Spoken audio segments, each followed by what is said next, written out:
Que a paz e a graça de Deus estejam com todos. Meu amigo, meu irmão, minha irmã, te convido a curtir meu canal, se inscrever e comentar. Queria convidar você para fazer uma reflexão comigo. Adianta você orar ou convocar um grupo de oração para uma pessoa pecadora, errante? Aí você pode até me questionar. Mas como assim não adianta orar? Vamos ver que resposta a Bíblia tem, certo? Porque eu vejo em alguns casos, por exemplo, assim, é normal isso acontecer, mas nós temos que se instruir mediante a palavra de Deus. Por exemplo, se você tem uma pessoa próxima, seu filho, seu irmão, seu pai, seu neto, por aí vai, e ele leva uma vida errada, e você vive orando para ele se consertar. Então, o que você acha? Vai resolver você orar por ele? Você jejuar por ele? Você, de repente, mover um grupo de oração por essa pessoa que continua andando errado? É uma pergunta. Você tem que se fazer essa pergunta. Você acha que Deus vai, de alguma forma, ter alguma atitude milagrosa com essa pessoa? O Espírito Santo, a graça vai agir nele poderosamente e ele vai mudar? Se não for pelo amor, vai ser pela dor? Porque isso a gente ouve nas igrejas. Às vezes os cristãos mais velhos, tal, que, abre aspas, muitos são pouco informados. Mas a pergunta é, o que é que a Bíblia diz? Qual é a mentalidade do nosso Senhor Deus para com este tipo de pessoa? Eu vou tentar ser breve. Eu vou ler 3 versículos com vocês. A Bíblia que eu vou usar vai ser a versão NAA, certo? Vamos começar por Jeremias, capítulo 7, versículos 16 e 17. Vou fazer um resuminho do contexto. O pessoal ali vivia em erro. É uma mesma situação. E o profeta Jeremias estava orando por eles.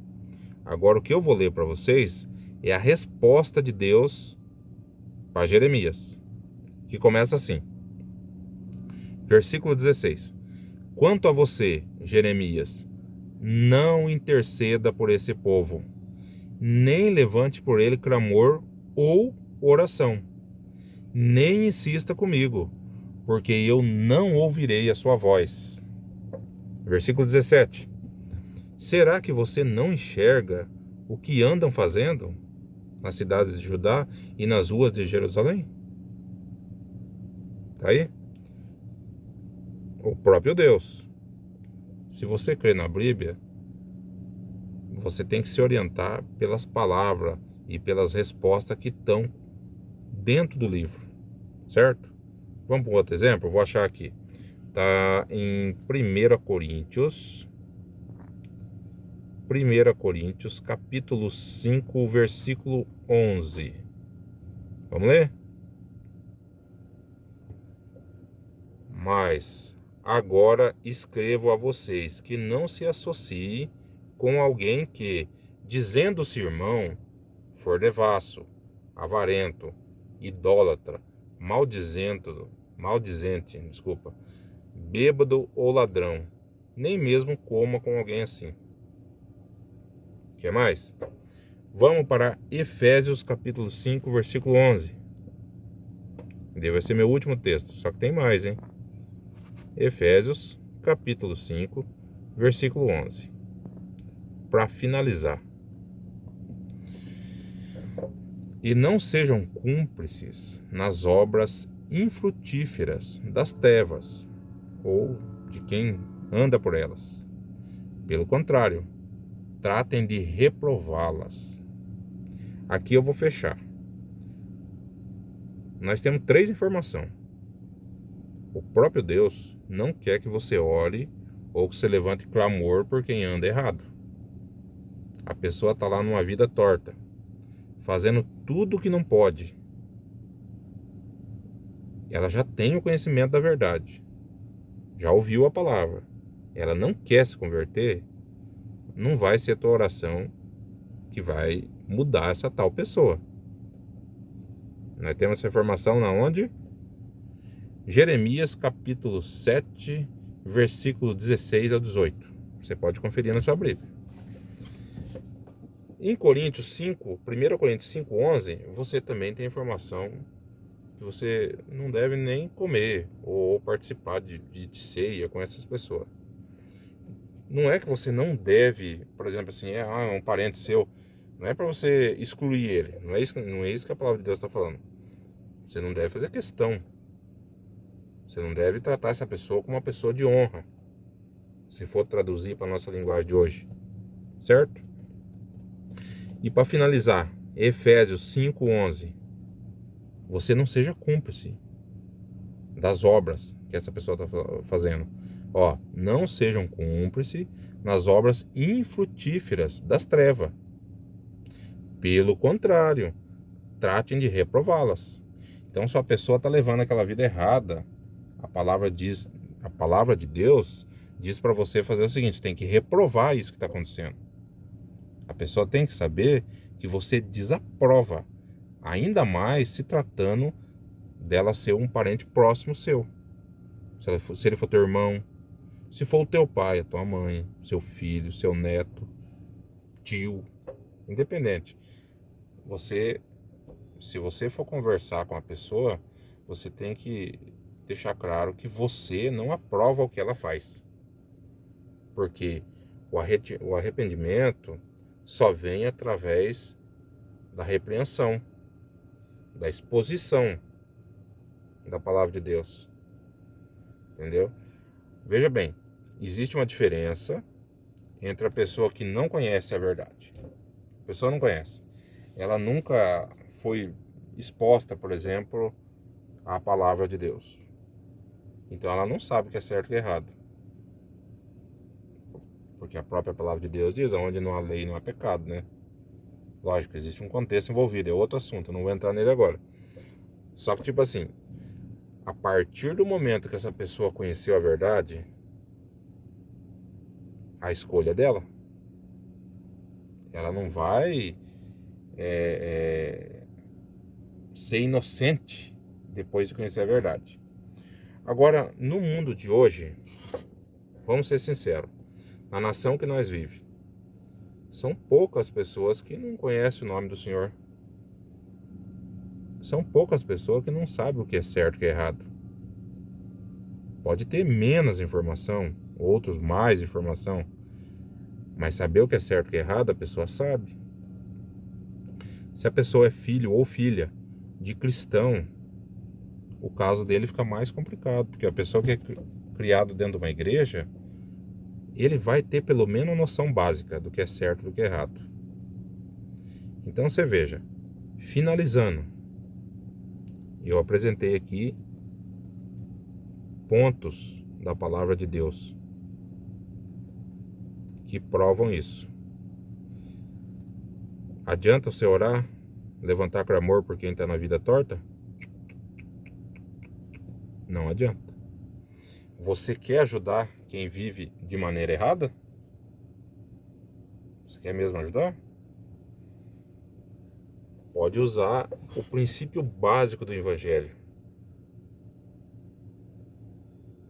Arrependa-se.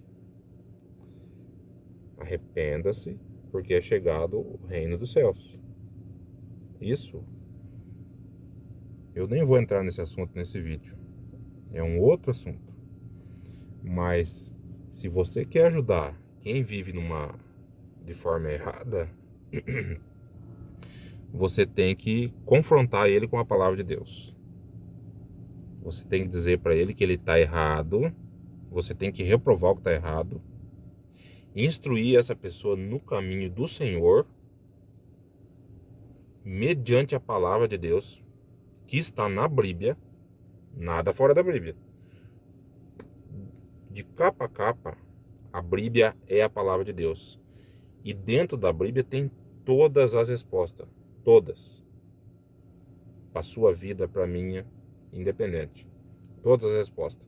Então você tem que pegar a pessoa, se você ama ela, se você ama ele, seu filho, seu pai, seu irmão, quem for, seu amigo, você quer ajudar ele, não seja legal com ele, aprovando o que ele faz de errado.